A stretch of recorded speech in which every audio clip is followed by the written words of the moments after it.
C'est l'une des cinéastes les plus acclamées par la critique et la seule femme à avoir remporté la Palme d'Or au Festival de Cannes avec La leçon de piano.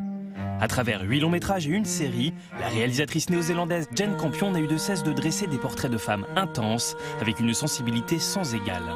Nous avons demandé au critique Michel Simon et à la réalisatrice Catherine Corsini de poser leur regard expert sur le cinéma de Jane Campion.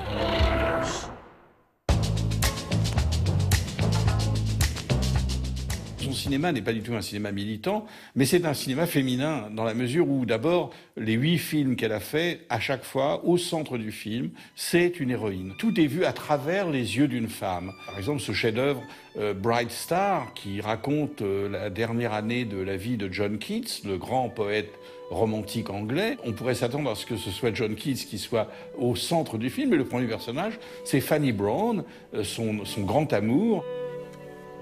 Ce sont des personnages comme elle, c'est-à-dire volontaires, volontiers espiègles, révoltés, voulant affirmer leur goût par rapport à leur famille, par rapport aux hommes qu'elles rencontrent.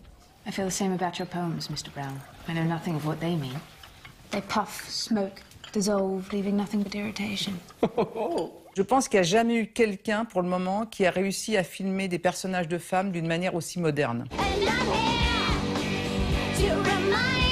En y apportant la force, la complexité, qui ne soit pas rattaché, j'allais dire, à des codes du monde masculin, qui soit vraiment son propre regard, sa propre intelligence.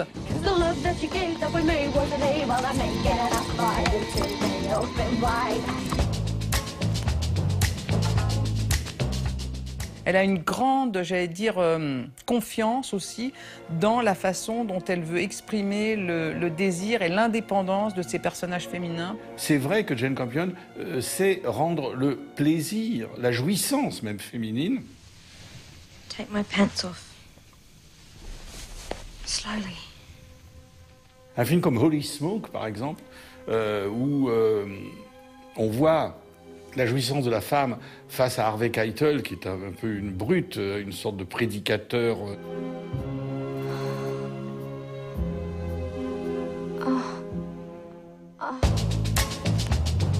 Influencé par des cinéastes de l'imaginaire et de l'inconscient comme Luis Buñuel ou David Lynch, pour Jane Campion, l'insolite de l'image ne nuit jamais au récit.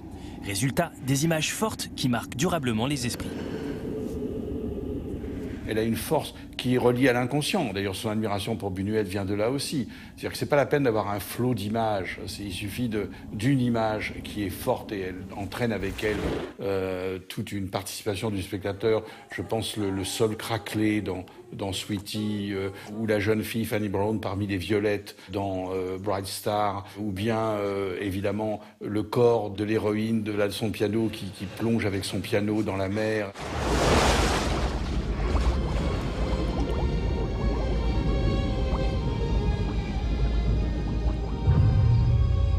Son cinéma est souvent traversé par des choses vraiment physiques, de tempêtes, d'ambiance un peu comme ça, presque mortifère et aussi de régénérescence.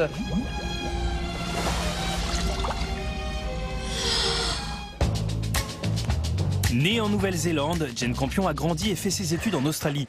Même si elle a tourné certains de ses films en Europe ou aux États-Unis, l'ADN de la cinéaste se situe bien aux antipodes.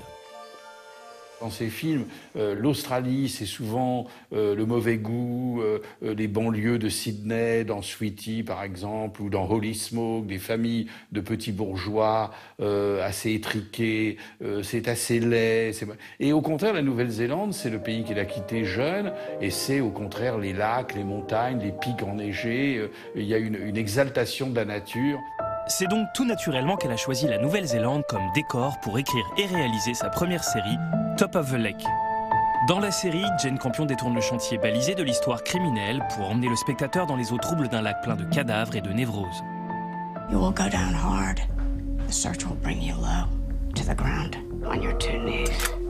Top of the Lake a eu un tel succès critique et public que la réalisatrice travaille à une saison 2, autant dire qu'on l'attend avec impatience.